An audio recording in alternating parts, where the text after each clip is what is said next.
¿Y cuáles son los intereses que podríamos estar diciendo que buscan los stakeholders en las empresas?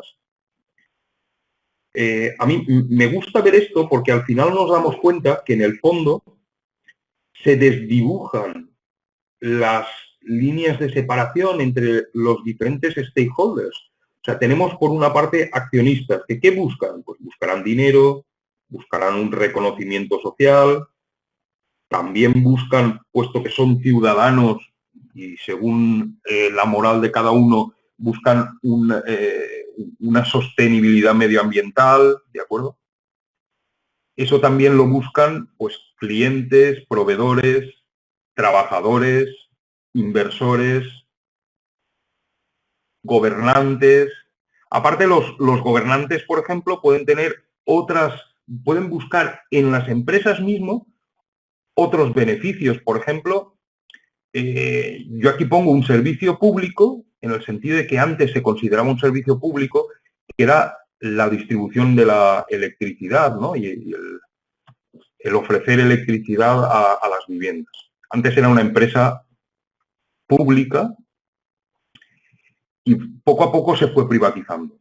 Los gobernantes siguen manteniendo un interés en esas empresas en que ofrezcan unos servicios públicos que son básicos.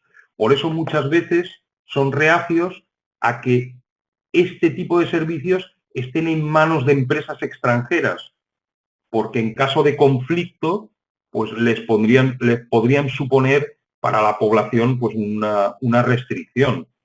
Ahora mismo tenemos, a raíz del problema de la secesión de la península de Crimea en Ucrania, tenemos este enfrentamiento entre Rusia y Europa o Estados Unidos, ¿de acuerdo?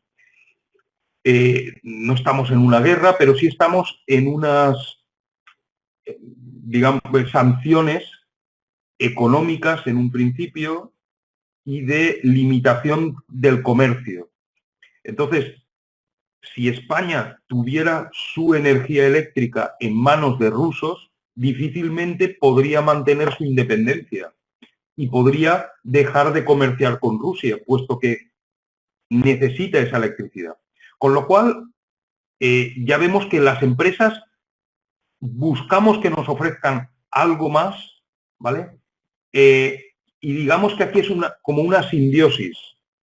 El gobierno suele facilitar la entrada de ciertos grupos de inversores en este tipo de empresas, pero a la vez les tienen que asegurar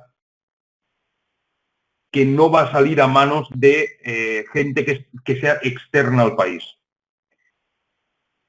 Esta simbiosis se ve también mucho en los bancos. Los bancos son gestionados por el Banco de España y el Banco de España en un momento dado, o sea, por ley puede incluso pues, intervenir un banco, ¿no? Lo hemos visto también desgraciadamente en esta época de crisis.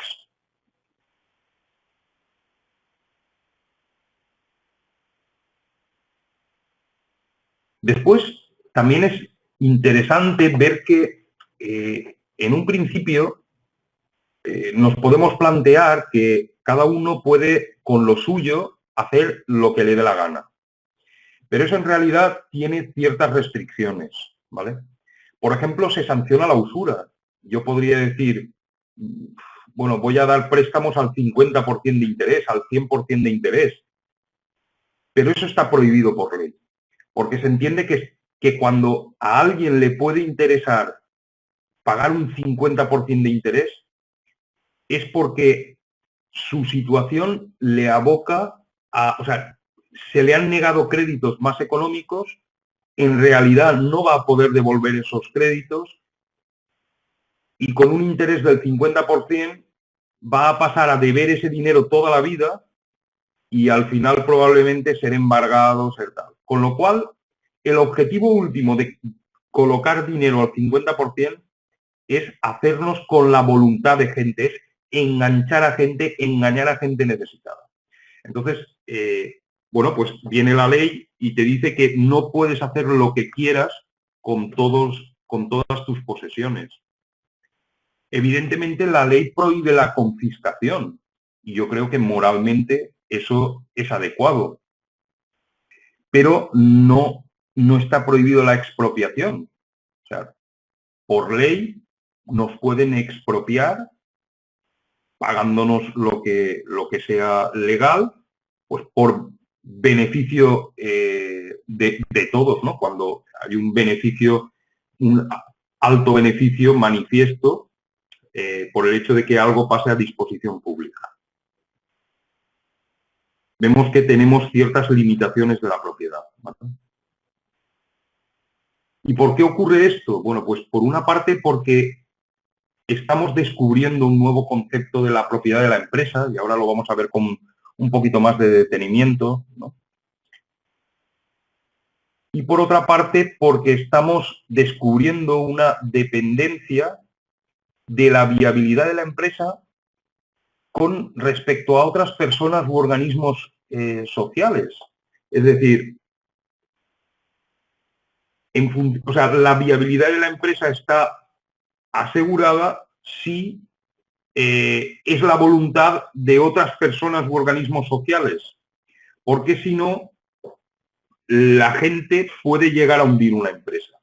Cuando una empresa se comporta de manera socialmente no aceptable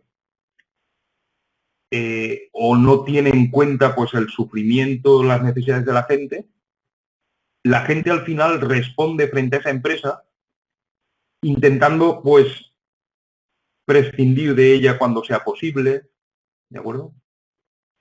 Esto está ocurriendo, por ejemplo, con los bancos. La gente está últimamente muy caliente con los bancos y lo que hacen es que reclaman la libertad de no utilizar los bancos. Lo que pasa es que hoy en día en el planteamiento es imposible. Aunque personalmente creo que, aunque fuera solo de manera testimonial, el gobierno sí que debería facilitar que en todo caso uno pudiera no depender de bancos. Esto hoy en día no ocurre, porque los impuestos nos obligan a pagarlos a través de los bancos. Nos obligan, las empresas les obligan a tener Internet. Obviamente, el 99% de las empresas van a tener Internet. No digo lo contrario, pero el gobierno no debería obligar a que una empresa tenga Internet para poder presentar sus impuestos, puesto que les está obligando a depender ya de un elemento externo, y yo creo que esto, pues, uno debería tener la libertad de decir, no quiero contratar con empresas de telecomunicaciones porque no me parece adecuado, o no quiero contratar con banco porque no me parece adecuado.